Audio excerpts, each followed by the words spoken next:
On va juste prier un instant. Amen. Amen. Alors soyez les bienvenus sur cette émission de guérison. Saisissez votre guérison ce soir et nous allons parler de choses très intéressantes. Surtout ne zappez pas, restez avec nous pour les 50, 55, 60 minutes qui restent. On va prier pour les malades en fin d'émission. On aura des paroles de connaissance, le Seigneur va parler, peut-être même des paroles prophétiques qui vont être données pour chacun d'entre vous. Amen. Seigneur Jésus, je te prie pour cette soirée. Ô Père éternel, je m'attends à des miracles, je m'attends à ce que la parole de Dieu soit envoyée avec force vers tous ceux qui ont besoin de toi et qui mettent leur confiance en toi. Je prie, Seigneur, que beaucoup se fortifient par cette parole pour devenir des chrétiens solides qui vont marcher avec toi pour la gloire de ton nom, qui vont te servir là où ils sont, parce que tu vas les saisir par ton esprit ce soir. Et je prie que cette onction descende maintenant sur tous ceux et celles qui sont à l'écoute, là où ils se trouvent, que cette onction vienne les toucher. Père, la douceur de ton esprit est là, et la puissance aussi est là. Alléluia, au Amen. nom de Jésus. Amen. Amen Seigneur. et Amen. Et vous savez, dans la Bible, le Saint-Esprit est représenté par une colombe, n'est-ce pas? Et Jésus a dit, soyez prudents comme des serpents et doux comme des colombes. Le Saint-Esprit, il est doux, mais il est puissant. Amen. Il a une puissance extraordinaire. Et cette puissance-là, il veut la mettre chez vous maintenant. Il veut la déposer dans votre maison, dans votre foyer, là où vous êtes. Il veut mettre cette puissance en action dans votre vie. Il suffit que vous disiez, Seigneur, mets cette puissance en action en moi. Faites-le avec moi. Dites-le, Seigneur, mets cette puissance en action en moi maintenant, dans ma maison, Dans ma maison, dans mon foyer, dans mon foyer, dans ma famille dans ma famille et tout autour de moi. et tout autour de moi. Au nom de Jésus. Au nom de Amen. Jésus. Amen. Soyez revêtus du Saint-Esprit ce soir. Alléluia. Amen, amen. On va Amen. passer une soirée extraordinaire. Vous allez voir, Dieu va agir encore aujourd'hui. Dieu n'a pas changé. Il est le même hier, aujourd'hui, éternellement. Il est l'Éternel qui te guérit. Il est celui qui a pris sur lui à la croix, par ses meurtrissures, toutes tes maladies et toutes tes Amen. infirmités. Et il va le faire encore ce soir pour toi. Amen. Amen. Alors reçois déjà maintenant, par la foi, saisis ta guérison. N'attends pas la fin de l'émission, saisis-la maintenant. Et dis, Seigneur, je saisis ma guérison, que ce soit n'importe où dans ton corps. Le Seigneur est en train de te régénérer ce soir. Amen. Alléluia, merci Amen. Seigneur. C'est lui qui le fait. Amen. Amen. Et il le fait bien. Et il le fait très bien. Très bien. Alors on va lire un texte dans l'Évangile selon Luc, à partir du chapitre 14, pardon, Chapitre 14. et du premier verset. Alors Christine, tu veux nous lire ce texte-là? Un jour de sabbat, Jésus était invité pour un repas chez l'un des dirigeants du parti pharisien. Ceux qui étaient à table avec lui l'observaient attentivement. Or, il y avait là un homme dont le corps était couvert d'œdème. Jésus prit la parole et s'adressa aux enseignants de la loi et aux pharisiens. Est-il permis, oui ou non, de guérir quelqu'un le jour du sabbat? Ils ne répondirent rien. Alors Jésus, saisissant le malade, le guérit et lui dit de rentrer chez lui. Puis, se tournant vers les assistants, il leur demanda « Qui de vous, si son fils ou son bœuf tombe dans un puits, ne l'en retire pas le plus tôt possible, même si c'est le jour du sabbat ?» Là encore, ils ne surent que répondre. Voilà un texte intéressant. Jésus est allé à la synagogue le jour du sabbat. Et après le service, il était invité chez un des chefs, quelqu'un de haut gradé. C'est un chef religieux de premier plan, quelqu'un de prédominant dans ce qu'il fait là. Il est connu de tous, cet homme. Et il invite Jésus à sa table. Comme on aurait pu le faire si un prédicateur était venu prêcher dans notre église, on l'aurait invité à manger à la table. Et là, tout le monde est en train de regarder Jésus. Parce que cet homme important, il a amené ses amis aussi. Il a pris beaucoup de gens avec lui pour observer Jésus. Et ils veulent regarder ce que Jésus va faire. Alors, il faut savoir que les pharisiens, Christine, c'était des gens qui observaient la loi d'une façon stricte. Tout à fait. La loi de Moïse. Vraiment, ils avaient même rajouté des lois en plus de la loi de Moïse. Ils avaient rajouté d'autres commandements pour la vie de tous les jours, etc. Et si tu ne les respectais pas, waouh, ça allait mal pour toi. Et cet homme était un des chefs religieux de cette secte des pharisiens, on l'appelle une secte des pharisiens. Et il voulait, bien sûr, dire qu'ils étaient les gardiens de la loi, qu'ils connaissaient la loi, qu'ils la gardaient, et que eux, ils savaient qu'ils étaient des bons là. Les autres n'étaient pas bons. Et il voulait examiner Jésus parce que Jésus avait une réputation. La réputation de guérir les malades, d'apporter un enseignement qui n'était pas contraire à la loi, mais qui était différent et qui dérangeait les gens. Parce que Jésus a dit, si on te frappe sur la joue droite, tends la joue gauche. Jésus a dit plein de choses très intéressantes par rapport à ce qu'on devait faire. Et il avait cet amour des âmes, cet amour des gens qui étaient là, parce qu'il voulait leur présenter exactement le message qui allait les sauver, les transformer Oui, et faire d'eux des nouvelles créatures. tout à fait. En fait, Jésus allait plus loin que la loi. Parce que la loi, c'était toutes des observances. Je vais dire que humainement, ben, les pharisiens pouvaient dire, ben, on observe ceci à la lettre. Mais Jésus allait plus loin dans la mesure où lui, il cherchait le cœur. Et il disait, mais c'est vraiment la pensée, le cœur de Dieu. C'est bien ces choses-là, mais quel est ton cœur pour les faire? Et avec le cœur, on va plus loin parce qu'on ne regarde pas seulement d'observer des choses comme ça à la lettre, mais on regarde comment aimer les gens davantage. Comment que la loi, eh bien, elle nous conduit non pas à faire les choses pour nous-mêmes, mais à faire les choses pour, non seulement pour Dieu, mais pour les autres. Pour l'autre, Pour oui. l'autre, oui. Ouais, Il y ouais. a aimer l'autre, et c'est ça qui primait pour C'est Jésus. ça. Alors, vous comprenez que les gens ont examiné Jésus, ils étaient là pour l'examiner. La Bible dit qu'ils le regardaient attentivement, ils l'observaient, Mhm. ils le scrutaient. Ils scrutaient tous les gestes de Jésus, Ouais. comment il s'asseyait, ce qu'ils allaient faire, et ils ont mis devant lui cet homme qu'on appelle, dans ma Bible, il est appelé hydropique, peut-être dans votre Bible, c'est la même chose. Et un homme, quelqu'un qui est hydropique, c'est quelqu'un qui souffre dans ses membres parce qu'il est gonflé de liquide. Ouais. Cet homme était vraiment avec beaucoup de souffrance. Il était hydropique. Oui. Ici, on Et dit qu'il est couvert d'œdème. c'est ça. Donc, C'est ça. il est gonflé partout. Il est Hein. gonflé partout. C'est un homme qui est gonflé parce qu'il y a de l'eau dans tous ses membres. Et imaginez la souffrance qu'il doit Ouais. avoir. Non seulement une souffrance physique, mais aussi le regard des autres. Hein. Quand on C'est le vrai. voit, il est énorme. Il a des membres gonflés partout. C'est Sûrement vraiment. des difficultés à se déplacer, à Oui, se oui, tout à mouvoir aussi fait, à tout cause à de fait. cela. Et les pharisiens l'ont mis juste en face de Jésus. Ils l'ont pas mis ailleurs, ils l'ont amené exprès pour qu'il soit en face.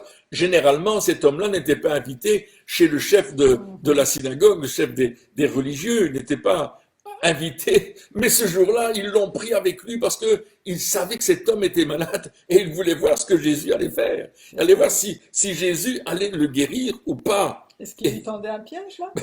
moi, je pense qu'effectivement, il lui tendait un piège.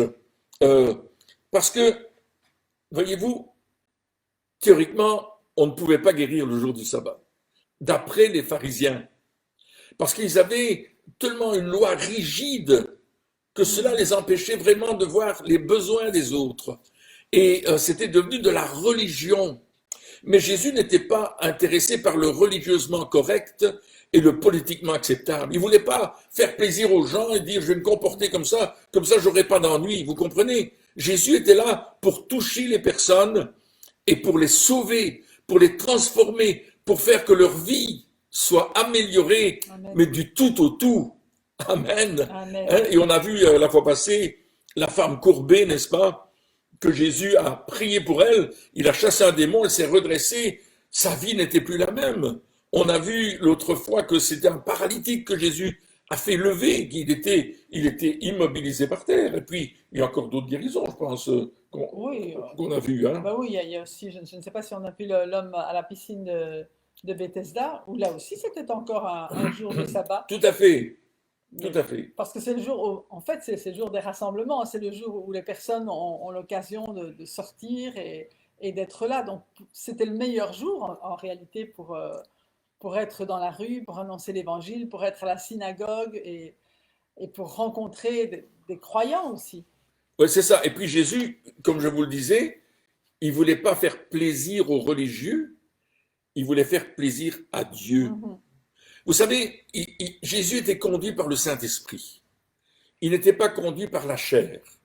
Quand on est conduit par la chair, on met l'homme en valeur. Vous comprenez? On met l'homme en valeur pour ce qu'il fait, pour son identité, dans ses œuvres. La chair, elle nous dit, oh, t'as vu, j'ai fait des grandes choses comme ça. Mais quand on est conduit par l'esprit, on met Dieu en valeur, Ouais. et non seulement on met Dieu en valeur, mais on glorifie son nom.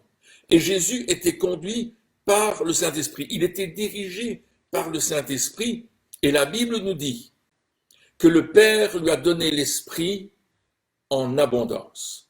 Dieu a donné à Jésus, c'est écrit dans l'évangile de Jean, au chapitre 3 et au verset 34, que Jésus avait reçu le Saint-Esprit sans mesure. Amen. Amen. Et ça, c'est la beauté de Amen. notre Dieu, c'est que Jésus n'est pas venu tout seul, il n'est pas venu avec sa force, il est venu revêtu du Saint-Esprit. Souvenez-vous, le jour de son baptême, le ciel s'est ouvert et une voix a dit du haut des cieux, celui-ci est mon fils bien-aimé en qui je mets toute mon affection.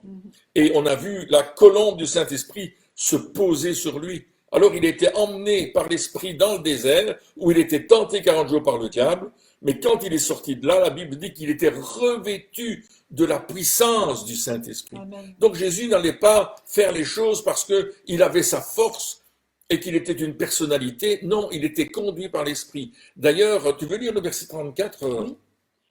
En effet, l'envoyé de Dieu, donc le Messie, dit les paroles mêmes de Dieu, car Dieu lui donne son esprit sans aucune restriction. Voilà, sans mesure.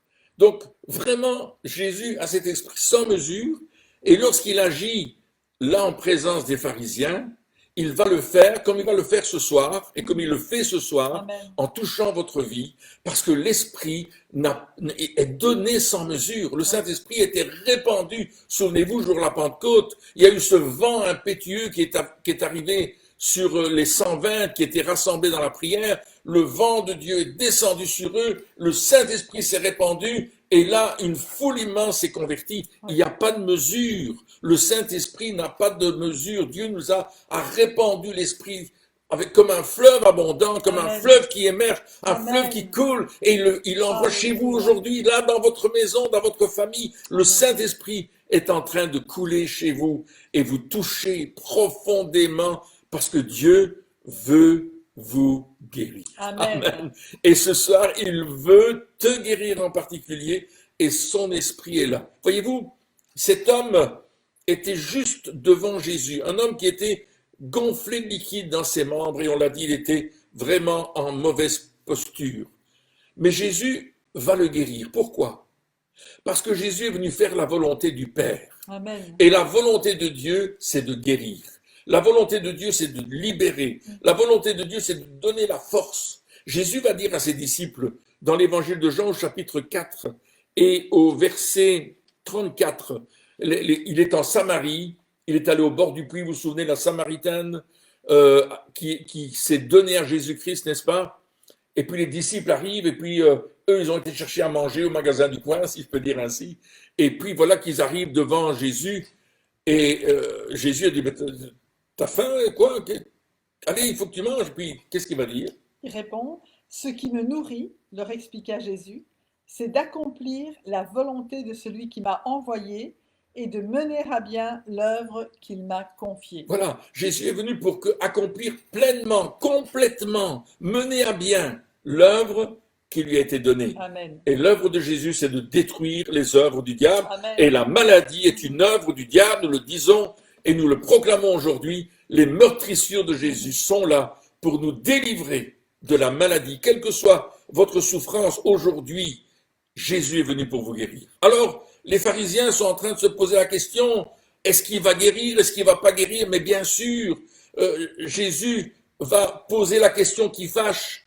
Il va prendre la parole et il va dire, est-ce qu'il est permis ou non de faire une guérison, de faire du bien en fait, le jour du sabbat? Et faire une guérison, c'est le mot thérapeut en grec qui veut dire servir, assurer un service, guérir, apporter un remède, restaurer la santé. C'est ce que Dieu veut faire, il veut vous thérapeute aujourd'hui, il veut vous donner la santé, il veut restaurer ce qui est cassé chez vous, ce qui est vraiment abîmé, il veut vous donner la victoire dans votre vie. Amen. Et c'est ce qui va se passer. Alors Jésus va tendre la main, et la Bible nous dit qu'il va saisir cet homme. C'est intéressant de dire qu'il l'a pris, là, il l'a saisi. Là. Tu sais, il n'a pas fait simplement « Oh, sois guéri, mon ami ». Non, non, Jésus s'est impliqué dans la guérison. Jésus s'est donné à fond dans la guérison. Ouais. Il a pris cet homme qui peut-être avait une apparence qui était ouf, on n'aurait pas voulu le toucher, mais Jésus a touché le lépreux, Jésus a touché la femme courbée, Jésus a touché le paralytique. Jésus est celui qui veut nous toucher ce soir. Amen. Et une touche de Jésus va changer ta vie. Amen. Alléluia. Amen. Une touche de Jésus va changer ta vie. Donc Jésus va guérir cet homme. Et le mot utilisé, il avançait la main, il le saisit et il le guérit. Et c'est le mot iaomai en grec qui veut dire soigner, libérer, apporter le salut. Pour cet homme, la guérison, c'était le salut. Pour toi ce soir, la guérison, ça va être ton salut. La guérison, ça va être ta délivrance. Amen. La guérison, ça va être la libération que tu as besoin ce soir. Alléluia. Et c'est extraordinaire. Reçois-la déjà maintenant. Dis oui Seigneur, je la prends. Je prends la guérison dans mon corps. Que ce soit tes reins qui ont du mal à fonctionner, que ce soit ton cœur, que ce soit ta tête, tes yeux, tes oreilles, peu importe, tes genoux, tes articulations. Prends cette guérison. Amen. Jésus a payé le prix à la croix. Donc Jésus va saisir cet homme et il va le secourir. Le mot saisir, c'est le mot epilambanomai en grec, Wow. un peu compliqué, hein? Mais ça veut dire sauver quelqu'un du péril, venir en aide, secourir. Donc on voit que Jésus est venu le secourir. C'est un secouriste d'amour qui veut te secourir toi aussi, qui veut te libérer toi aussi, qui veut te donner la vie, la puissance de son esprit. Alléluia! Amen, amen, Oh, amen. je sens la présence de Dieu ce soir. Alléluia. Je sens son amour qui est là. Il est là pour toi. Ouais. C'est un Seigneur qui veut te bénir. Tu voulais dire quelque chose, Christine? Je t'écoute parce que c'est vraiment super ce que tu apportes. Donc, Cet homme était très malade, c'est n'est-ce tellement pas? important. Il était le cobaye des pharisiens. Les pharisiens voulaient tester Jésus pour disqualifier Jésus. Et peut-être que quelqu'un vous a dit ce soir, oh écoute, on va te disqualifier, ne crois pas à la guérison, ça va pas marcher. C'est pas vrai. Ce que Dieu fait, il le fait parfaitement. Il va changer les choses, Jésus. Parce que la Bible dit, et c'est l'apôtre Paul qui nous le dit dans l'épître aux Corinthiens, il nous dit que la lettre tue, mais l'esprit vivifie. Si on reste dans la lettre, si on reste seulement à lire la parole et à l'appliquer rigidement, sans avoir l'huile du Saint-Esprit, on va faire du tort. La lettre tue, mais l'esprit vivifie. Amen. L'esprit donne la compassion aussi. Oui, c'est Je vrai. pense que c'est ça qui est important. L'esprit donne la vie, l'esprit donne la vie de Dieu. Et comme tu dis, c'est pas une connaissance, c'est même pas une foi intellectuelle, mais c'est une connaissance de Dieu qui nous pousse à aimer, mais qui nous pousse aussi à croire à cet amour de Dieu et à recevoir les bénédictions qu'il a pour nous. Plus on va être en communion, je veux dire communiquer avec Dieu, et plus on va connaître cet amour et savoir à quel point lui nous aime, à quel point nous avons de la valeur. Chacun, tu as de la valeur pour Dieu, et en fait, tu es digne que Dieu il te guérisse parce qu'il a payé pour toi, il a payé pour ton salut éternel, mais il a payé aussi pour la guérison. Et Amen. il désire que tu reçoives Amen, amen. cette guérison qu'il t'accorde aujourd'hui. Alors, c'est vrai ce que tu dis là, parce que Jésus, tu vois, Christine, il n'était pas allé pour le repas, Ouais, il était là pour cet homme-là. c'est vrai, Amen. c'est vrai. Il était là pour cet homme-là. Il n'était pas là pour les pharisiens qui allaient le tester, qui allaient essayer de déstabiliser. Il était venu pour cet homme. Ouais. Cet homme qui avait besoin de l'amour de Dieu, qui avait besoin de la révélation, qui avait besoin de la guérison, qui avait besoin d'être transformé. Ce soir, Jésus est là pour toi. C'est pour ça, ne coupe pas la retransmission. Jésus est venu pour toi. Il est là pour toi, Amen. particulièrement, qui regarde cette vidéo ce soir ou qui la regardera plus tard, peu importe. Il est venu pour cela. Et Dieu a mis des moyens à notre disposition pour que nous vivions plus avec le Saint-Esprit. Et ces moyens-là, ce sont les dons du Saint-Esprit. Oui. Il y a 9 dons du Saint-Esprit, on les retrouve dans 1 Corinthiens chapitre 12, à partir du verset 7, on retrouve ces 9 dons du Saint-Esprit qui nous sont donnés pour que nous allions plus loin. Il y a quelque chose que Dieu veut accorder. Tu veux peut-être nous lire rapidement les 9 dons du Saint-Esprit? Donc il nous dit en chacun, l'esprit se manifeste d'une façon particulière en vue du bien commun. L'esprit donne à l'un une parole pleine de sagesse, à un autre, le même esprit donne une parole chargée de connaissance. L'esprit donne à un autre d'exercer la foi d'une manière particulière. À un autre, ce seul et même esprit donne de guérir les malades. À un autre, il est donné de faire des miracles. Un autre reçoit une activité prophétique et un autre le discernement de ce qui vient de l'esprit divin. Voilà. Et si quelqu'un reçoit la faculté de s'exprimer dans des langues inconnues, et il est donné à un autre d'interpréter ces langues.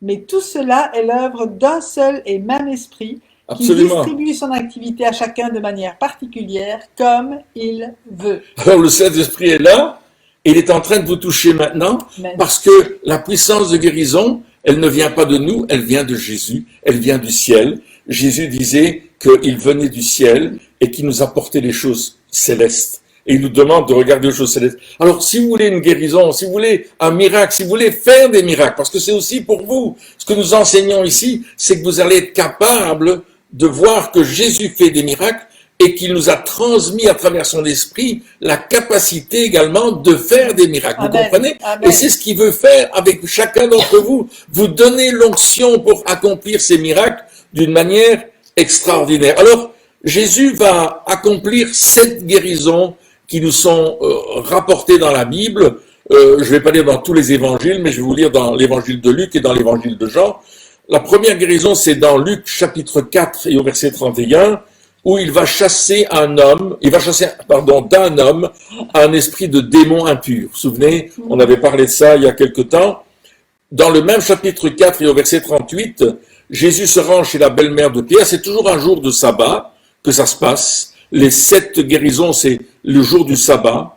Et là, la belle-mère de Pierre, elle a une fièvre qui est terrible, une fièvre violente, nous dit la Bible, et Jésus va la guérir.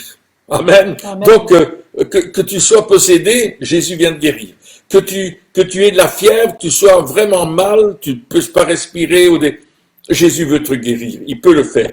Et puis, dans Luc, toujours au chapitre 6, au verset 6, Jésus va guérir l'homme qui a la main sèche. Cet homme a une main qui est sèche, c'est-à-dire son bras est atrophié en réalité, et Jésus lui dit, étends ton bras, et le bras se remet en place. Toujours un jour de sabbat. Dans Luc 13, 14, qu'on a vu la fois passée, il va guérir la femme courbée depuis 18 ans, et on sait qu'il a d'abord chassé un démon de maladie, et puis il lui a imposé les mains pour qu'elle se redresse et qu'elle se trouve en pleine forme. Ici, dans Luc 14, verset 2, on voit qu'il va guérir l'homme hydropique, n'est-ce pas, qui a ses œdèmes sur le corps. Dans Jean chapitre 5, verset 10, il va guérir un homme qui est malade depuis 38 ans et qui est près d'une piscine soi-disant miraculeuse et qui en fait n'est qu'un endroit d'adoration des idoles, n'est-ce pas, de la Grèce et d'un tas d'autres pays, des idoles qui ne sont même pas liées à Dieu nulle part, parce que les idoles sont toujours contre Dieu, et cet homme va être guéri miraculeusement, l'homme de la piscine de Bethesda, et au chapitre 9, et on voit que Jésus va guérir un aveugle de naissance, qui n'a probablement pas Dieu dans ses orbites, et Jésus va faire de la boue, il va l'appliquer sur les yeux de l'aveugle, et il va dire, va te laver au réservoir de Siloé, qui était le réservoir de l'envoyé, et là, cet homme va revenir en voyant normalement. Donc on voit qu'il y a toutes sortes de miracles qui se font le jour du sabbat, alors que tout le monde dit on ne peut pas faire des miracles le jour du sabbat. Mais c'est pas vrai, parce que c'est une interprétation humaine de la loi qui empêche d'entrer. Le sabbat, c'est quoi? C'est un jour de repos. C'est un jour de repos. C'est un jour où on repose son âme, le 7e jour. On se relâche de son travail quotidien de la semaine, on souffle un peu. On relaxe. On relaxe. Mais comme le dit très bien Jésus ici, Si tu as un bœuf qui doit qui doit boire le jour du sabbat, tu vas pas le mettre à la diète, tu vas pas lui dire ah, aujourd'hui tu ne bois pas, tu ne manges pas, tu vas quand même aller Oui. lui donner à manger et à boire. Tu Et vas puis, il faire parle ce que qu'il s'il faut. tombe dans un Et puits, s'il tombe dans on un va pas le puits, laisser dans le puits. Et exactement. si son enfant tombe dans le puits, tu vas pas le laisser dans le Tu puits. ne le laisses pas dans le puits non plus. Tu vas le Donc, sauver. Et forcément, Jésus est en train de nous dire que nous sommes plus importants que les animaux voilà. et que Dieu est venu pour nous qui sommes des êtres humains. Et nous sommes ses enfants. Parce que quand il parle de fils, il nous parle d'être ses enfants. Mhm. Et c'est pour ça qu'il est venu. Alors, il donne de l'importance aussi à la création, aux animaux, bien sûr. Ne me faites pas dire ce que je n'ai pas dit. Mais nous sommes ses fils et ses filles. Vous êtes son fils, sa fille. Il est venu pour vous. Amen. Comme il est venu pour cet homme hydropique. Il est venu pour le délivrer. Comme il est venu pour cette femme qui était courbée depuis 18 ans. Comme il est venu pour cet homme qui avait une main sèche. Ou bien cette autre personne, n'est-ce pas, qui avait la fièvre violente ou qui avait un démon. Jésus était venu pour eux. Le sabbat devait être un jour de repos, de relâche et de joie en famille, et c'était pas une corvée. Mais à cause de la religion, le sabbat est devenu vraiment Une une règle. règle, une corvée, quelque chose de strict. Tu dois absolument le faire, sinon, paf, ça n'ira pas. Mais notre Seigneur a rappelé la vraie nature du sabbat en guérissant le malade ce jour-là, n'est-ce pas? Et il l'a fait plusieurs fois pour nous montrer combien il nous aimait et combien on était important à ses yeux. Et en fait, pour ce malade, le sabbat est réellement devenu une fête. Absolument, Ce oui. jour-là, hein. C'est la fête de sa délivrance, la fête de sa guérison, la fête où tout ce qui était sur lui, qui l'empêchait d'agir et d'être, je vais dire, normal, eh bien, est tombé et il a pu rentrer dans une nouvelle liberté le jour du sabbat. Oui, c'est une nouvelle dimension Oui. pour ces personnes-là, n'est-ce pas? Pour les gens qui ont été guéris le jour du sabbat, parce que ils sont allés à la synagogue, ils ont été faire leur devoir. Mais Jésus les a rencontrés dans leurs besoins. Amen. Amen. Il les a rencontrés dans leurs besoins. Et ce soir, il veut vous rencontrer dans votre besoin. Il veut te rencontrer dans ton besoin particulier. Que ce soit un besoin physique, un besoin moral, un besoin financier, ou un besoin simplement d'amitié ou d'amour, Jésus va te rencontrer dans ton besoin parce Amen. qu'il t'aime. Alors, il y a des problèmes dans la vie, hein. On peut tomber, on peut se blesser, on peut avoir une opération chirurgicale, des choses qui vont toucher nos vies, mais n'oublions pas que Jésus est avec nous. Amen. Il est là, venu pour nous fortifier et pour nous toucher. Jésus est le maître du sabbat. C'est ce que Marc nous dit au chapitre 2 de l'évangile de Marc. Oui. Et au verset 27, il va parler aux gens qui sont venus le titiller avec cette histoire de sabbat, et il va leur dire, Le sabbat a été fait pour l'homme et non pas l'homme pour le sabbat. de sorte que le Fils de l'homme Est aussi le maître du est sabbat. le maître du sabbat. C'est-à-dire que c'est lui qui dirige les choses. C'est pas le sabbat qui nous dirige. C'est nous qui devons aller dans la présence de Dieu. Et en fait, moi j'aimerais dire ceci, c'est que le sabbat, c'est tous les jours. Parce que le sabbat nous parle d'intimité avec Dieu. Et à travers la puissance et la personne du Saint-Esprit, nous pouvons vivre cette intimité avec Dieu jour après jour, heure après heure, nuit et jour, 24 heures sur 24, 7 jours sur 7. Amen. Alléluia. Amen. Parce que on se repose en Dieu. C'est ça. Et c'est ce que l'Épître aux Hébreux nous dit, de nous reposer en Dieu, Amen. parce que il nous aime. Mais j'aimerais dire aussi que les gens qui sont venus à la table de ce chef des pharisiens sont venus pour voir si c'était vrai que Jésus guérissait. Et vous savez, il y a des personnes qui parfois viennent dans nos réunions pour voir si c'est vrai que Jésus guérit. Oui. Et j'ai un de mes amis qui faisait une mission, c'était dans le nord de l'Europe, et il était dans une toute petite église où il faisait une mission de guérison. Et il y avait une émission de télévision qui se faisait sur la télévision nationale pour dénoncer les charlatans, les guérisseurs et toutes ces choses-là.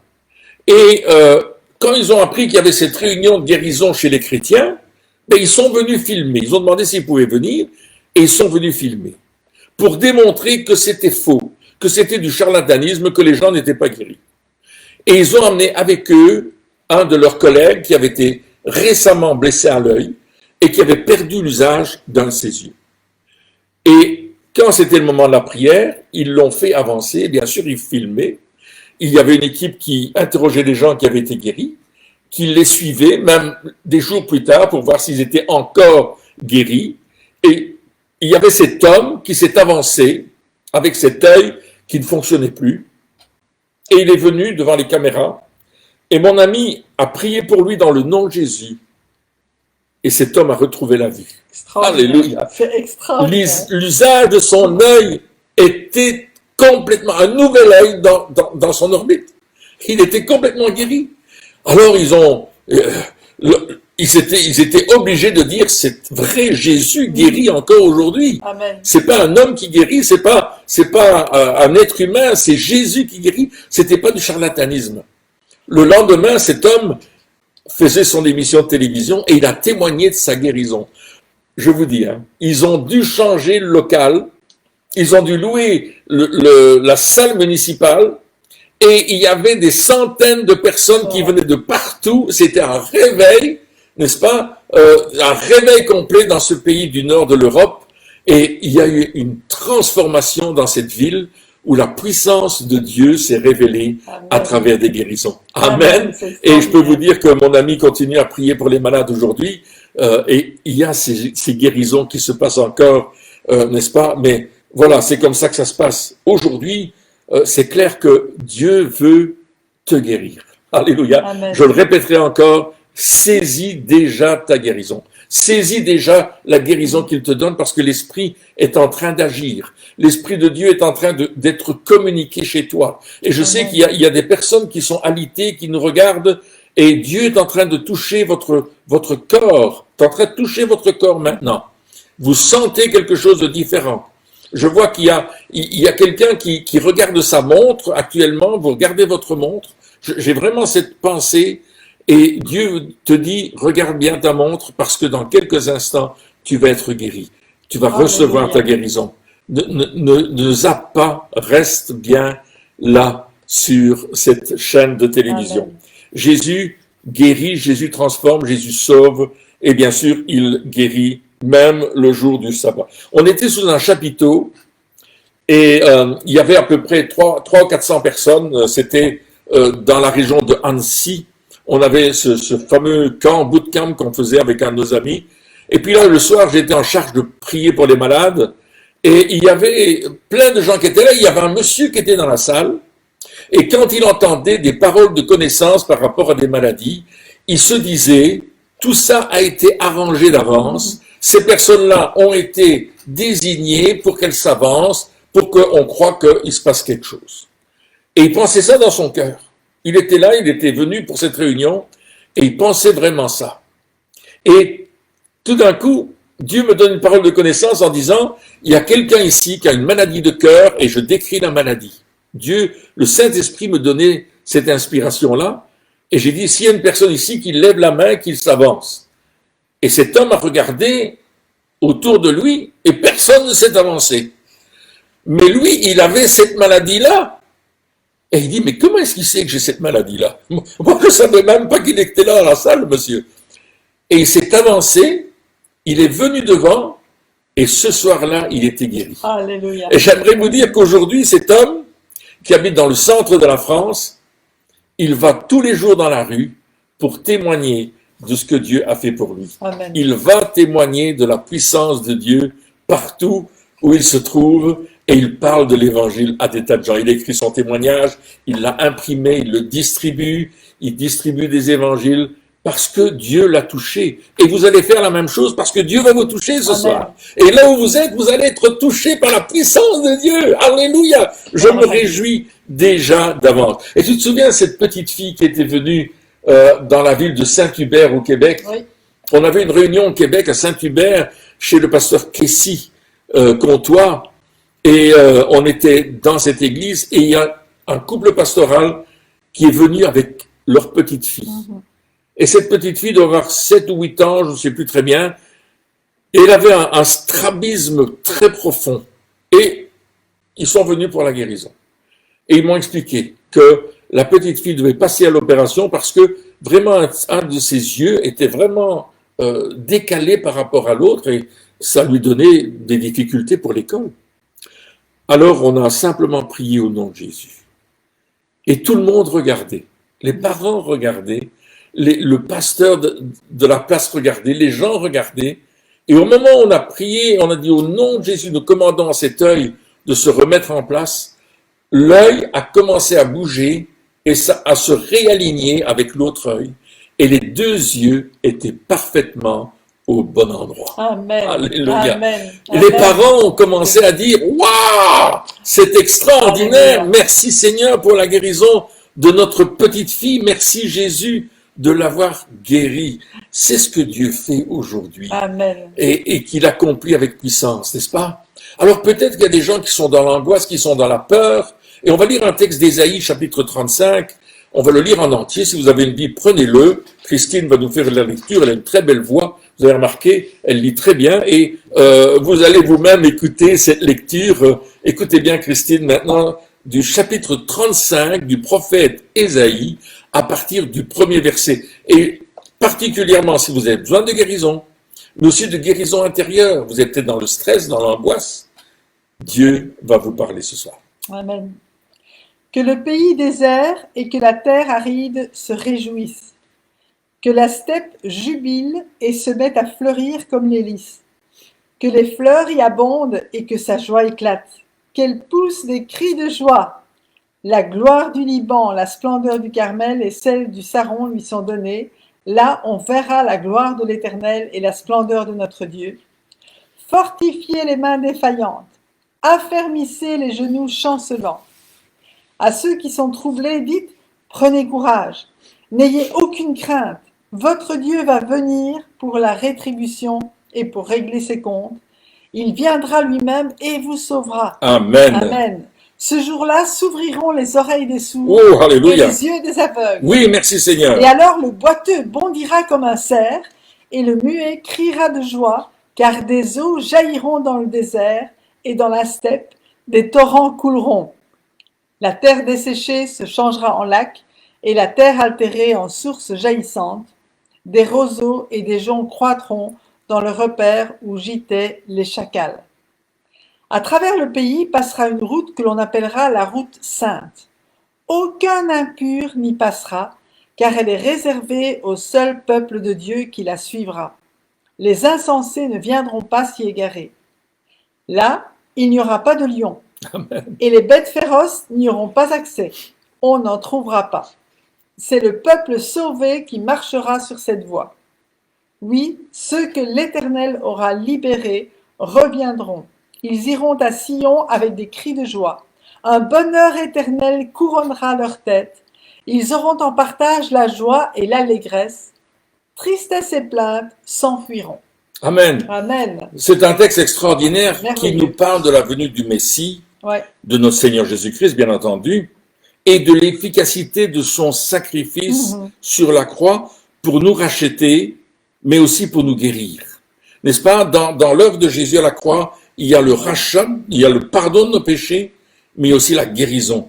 Et il y a la vie éternelle, n'est-ce Amen. pas? Et c'est ce qu'il dit. Il dit qu'il y aura une joie éternelle qui va couronner notre tête en Jésus-Christ. Amen. Il dit que l'allégresse et la joie s'approcheront de nous, la douleur et les gémissements s'enfuiront.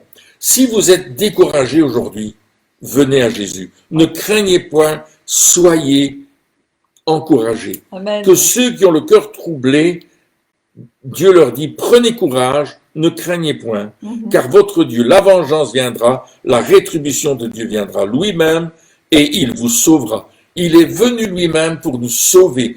Jésus est venu sur cette terre. Il est venu lui-même pour te sauver, Amen. pour te libérer. Voyez-vous, je vous le disais tout à l'heure et je le répète, Jésus est venu détruire les œuvres du diable. Il est venu pour faire tomber les chaînes du péché, les chaînes de la maladie et de l'infirmité.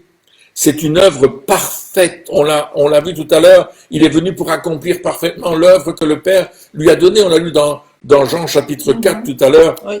C'est une œuvre parfaite où il a cloué et dépouillé les dominations en les livrant publiquement à la croix. Il les a livrés en spectacle. C'est fait, c'est terminé, c'est Amen. accompli. Tout est accompli, nous dit l'évangile de Jean Amen. au chapitre 19 et au verset 30. Le grand roi David disait ceci dans le psaume 27 au premier verset. Il disait « L'Éternel est ma lumière et mon salut. De qui aurais-je crainte? Est-ce que tu as peur de la maladie qui est sur toi? Est-ce que tu as peur des choses qui viennent sur ta vie? Est-ce que tu as peur des circonstances dans lesquelles tu es actuellement? Non. Non. Parce qu'il dit, l'Éternel est le soutien de ma vie. De qui aurais-je crainte? Chers amis, si le diable vient contre nous, nous sommes plus forts que lui, parce qu'il était vaincu à la croix. C'est un menteur, c'est un fabulateur. Il essaie de nous décourager, il essaie de te décourager, mais la puissance de Dieu est là sur toi pour t'encourager, pour te fortifier et pour te toucher maintenant. Mais quel était le secret de David? Vous aimeriez le savoir? Est-ce que tu aimerais le savoir? Oui, bien sûr. Voilà. Et il continue au verset 4. Je demande à l'Éternel une chose, que je désire ardemment.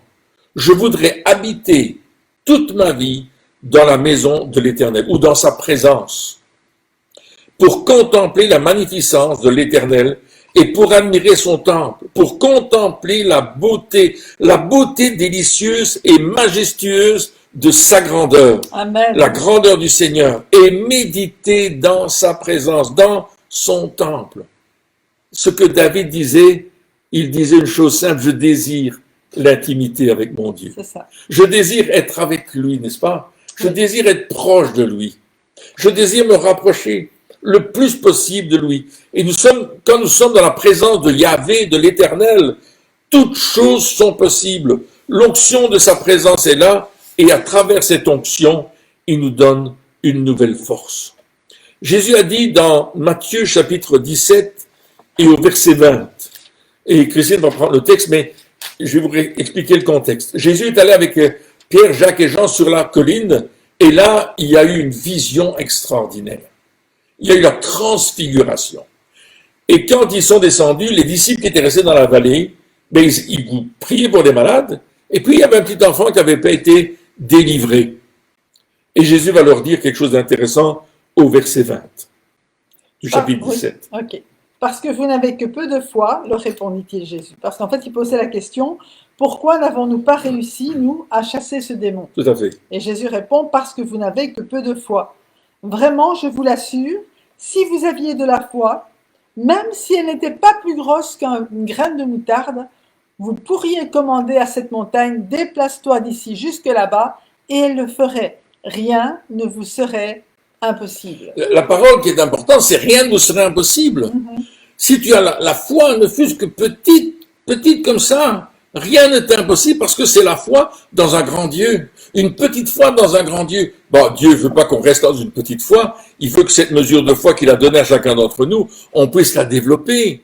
Mais là, il nous dit la foi dans ce grand Dieu extraordinaire qui t'aime tellement, qui veut toucher ta vie encore plus que jamais. C'est ça qui dit, rien ne serait impossible. Si vous aviez de la foi en Dieu, dans sa parole, dans ses promesses. Nous ne devons pas avoir la foi dans ce que nous ressentons ou nous ne ressentons pas. Nous ne devons pas avoir la foi dans nos impressions, peut-être bien que oui, peut-être bien que non. On doit avoir la foi dans ce que Dieu a dit, dans la parole de Dieu. Dieu, lui, il nous envoie sa parole et lui, il croit dans sa parole. Il est certain que sa parole va s'accomplir. Ouais. Et comme disait quelqu'un tout à l'heure, Dieu, il est lié par sa parole parce qu'il l'a donnée, dans tous les sens du terme. Il va accomplir la parole.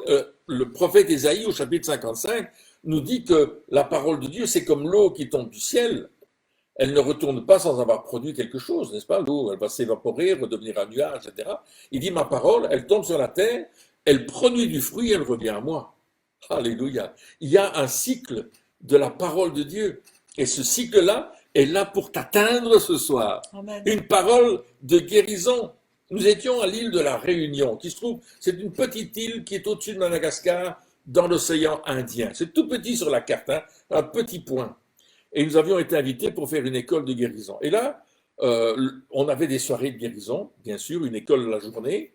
Beaucoup de gens étaient venus, à peu près une soixantaine, septantaine de personnes, 70 personnes, peut-être même plus. Je crois qu'il y en avait 90. 90 qui étaient venus à l'école de guérison. Et puis on avait cette école, c'était extraordinaire.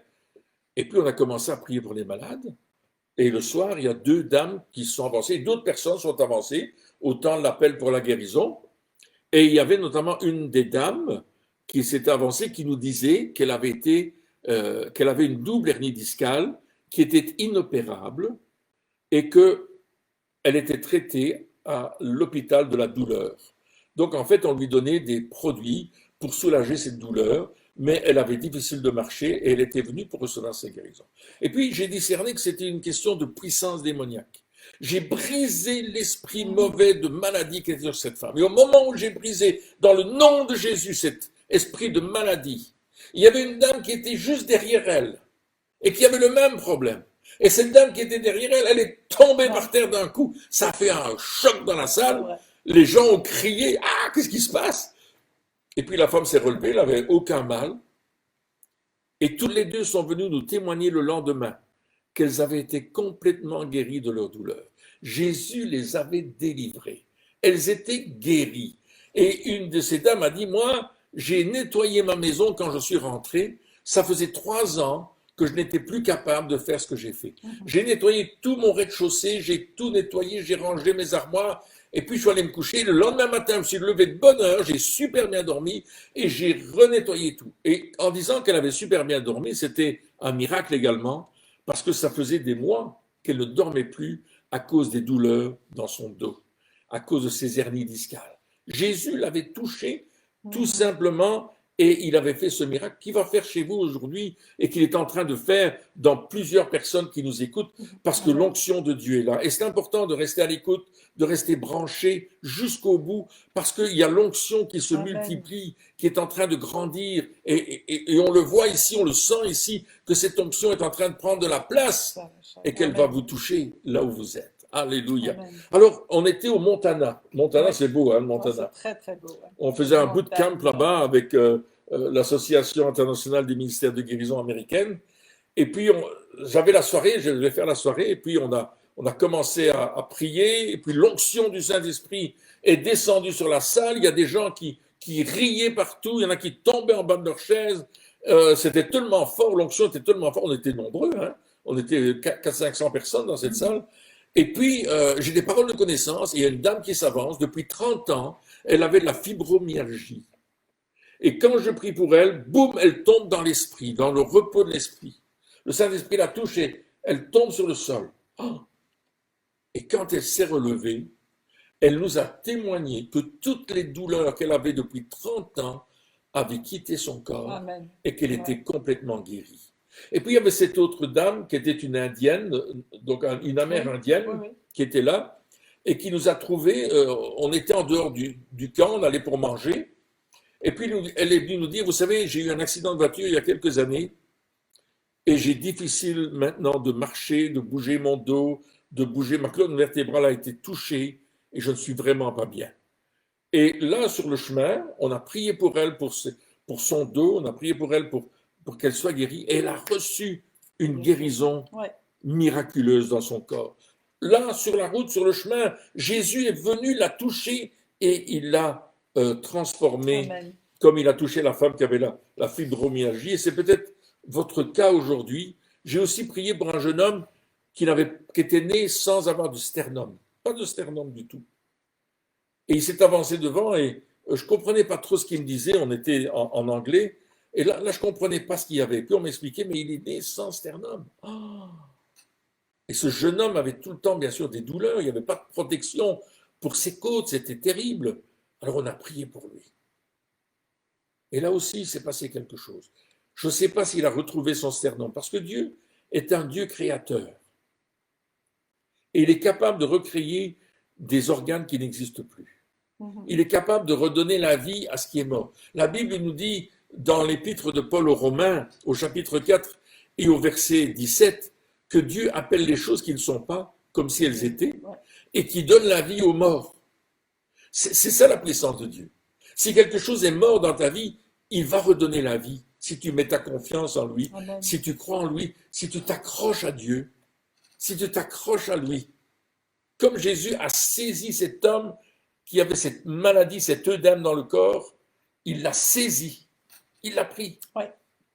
Et il était guéri. Amen. Il a chassé, il a menacé la fièvre qui était sur la belle-mère de Pierre. Et la fièvre est partie. Il a chassé le démon qui tenait cette femme prisonnière depuis 18 ans. Et ensuite, il lui a imposé les mains. Elle était guérie. Voyez-vous, Amen. c'est ce que Dieu veut faire pour vous ce soir. Quelle que soit votre maladie, votre infirmité, quel que soit ce que vous êtes en train de vivre présentement, il est en train et il veut te restaurer. Toi, oui, toi mon ami, il veut te restaurer. Il y avait ce jeune homme qui était là. Il était venu parce qu'il venait de passer par un divorce. Il était à peine marié d'une année qu'il est passé par un divorce. Et ça allait mal pour lui. Il était déçu. C'était un serviteur de Dieu, un jeune serviteur de Dieu. Et puis sa femme a dit, moi je ne veux pas vivre une vie de serviteur de Dieu. Je m'en vais. Il était à peine marié d'une année. Et là, il était venu au camp et le Saint-Esprit l'a visité. Ouais. Et pendant plusieurs jours, ce jeune homme a ri dans l'esprit, renouvelé du sommet de la tête à la plante des pieds, libéré de cet esprit de condamnation, d'accusation qui était sur lui, qui lui disait, t'as pas fait les bonnes choses, c'était pas un bon mari, etc. Il a dit, non, moi je veux servir Dieu, je veux lui donner toute ma vie, je veux faire ce qu'il me demande de faire. Amen. Et là, il était renouvelé par le Saint-Esprit. Et je peux vous dire, la bonne nouvelle, c'est qu'aujourd'hui, il est remarié et qu'il vit pour le Seigneur une vie extraordinaire. Voyez-vous, l'apôtre Paul déclare aux Philippiens, au chapitre 4 et au verset 13, « Je puis tout Par Christ par celui qui me ou fortifie. par Christ qui me fortifie. » Alléluia. Et il a dit dans Jean chapitre 11 et au verset 40, c'est le récit où Lazare est dans le tombeau. Il a dit à un certain moment, roulez la pierre. Et les gens disent, oh, mais qu'est-ce que tu fais? Il sent déjà, ne fais pas ça, ça ne marche pas. Et Jésus a dit à Marie, la sœur de Lazare, au verset 40, Jésus lui dit, Ne t'ai-je pas dit, si tu crois, tu verras la gloire de Dieu? si tu crois, tu verras la gloire de Dieu. Si tu crois ce soir, tu vas voir la gloire de Dieu. Quelques minutes encore et on termine. Dans 3 minutes, on aura terminé cette réunion. Ne zappez pas, restez avec nous jusqu'au bout. Faites-le savoir. Maintenant, on va prier. On va prier pour que vous aussi, vous puissiez voir la gloire de Dieu. Il y a des portes qui vont s'ouvrir. Comme le tombeau, on a dû rouler la pierre pour que Jésus dise, sors Lazare. La pierre qui était devant le tombeau, ça représente l'incrédulité. Ça représente le fait qu'on ne croit pas que Dieu peut le faire. Mais aujourd'hui, dites simplement, Seigneur, je te demande pardon. Je te demande pardon pour mon incrédulité. Je te demande pardon pour les doutes que j'ai émis. J'ai eu mal, j'ai eu difficile et j'ai cru que tu m'avais abandonné. Parfois, on peut penser cela. Mais Dieu a promis qu'il était là. Dieu a promis qu'il était en train de te toucher. Et il le fait maintenant. Alors, on va faire une prière. Vous êtes d'accord? Ensemble. Amen. Faites-la à la maison. Mettez la main là où vous avez mal. Si c'est tout votre corps, mettez sur votre tête. Si c'est votre poignet, mettez sur votre poignet. Vos yeux, vos oreilles, votre poitrine, peu importe. Et faites cette prière. Aujourd'hui, Seigneur, dites-le, Aujourd'hui, Seigneur, par la foi, par la foi, je chasse tout esprit démoniaque, je chasse tout esprit démoniaque, tout esprit de doute, tout esprit de doute, tout esprit d'incrédulité, tout esprit d'incrédulité, et j'ouvre mon cœur et j'ouvre mon cœur à la foi dans la puissance de mon Dieu. à la foi dans la puissance de mon Dieu. Je décide de prendre autorité sur cette maladie. Je décide de prendre autorité sur cette maladie. Cette maladie qui m'a tenu prisonnier, prisonnière jusque maintenant. Cette maladie qui m'a tenue prisonnière jusque maintenant. Je la chasse de mon corps Je la chasse de mon corps dans le nom puissant de Jésus-Christ de Nazareth. dans le nom puissant de Jésus-Christ de Nazareth. Et j'appelle la santé sur mon corps, Et j'appelle la santé sur mon sur corps, mon âme sur mon âme et sur mon et esprit. sur mon esprit. Dans le nom de Jésus, Dans le nom de Jésus, mon Sauveur et mon Seigneur. mon Sauveur et mon Et Seigneur. maintenant, levez vos mains vers le ciel. ciel Alléluia. et dites, je te loue Seigneur, Je te loue, Seigneur, Créateur des cieux et de la terre, Créateur des cieux et de la Dieu terre. tout-puissant, Dieu tout-puissant. Dieu éternel, Dieu éternel. je te loue Je te loue pour le miracle que tu viens de faire dans pour ma le vie. miracle que tu viens Je de te faire dans ma remercie vie. Seigneur, Je te remercie, tu m'as Seigneur. délivré de la Tu maladie, m'as délivré tu de la m'as maladie. délivré de Tu l'infirmité m'as délivré de la et maintenant je infirmité. veux te suivre. Et maintenant je veux et te suivre servir. et te servir Au nom de Jésus. Au nom de Jésus. Amen. Amen. Faites quelque chose que vous ne pouviez pas faire. Si c'était écouter, tirez votre appareil, écoutez maintenant, sans appareil. Mhm. La moindre petite amélioration ou la guérison totale, louez le Seigneur. Amen. Si c'était Amen. votre genou, faites bouger votre genou. Si, quel que soit l'endroit où vous étiez mal, croyez maintenant Amen. que vous l'avez reçu Amen. et vous le verrez Seigneur. s'accomplir. Mhm. N'oubliez pas de nous rejoindre sur notre site. Sur le site www.apollos.eu. Donc, je répète,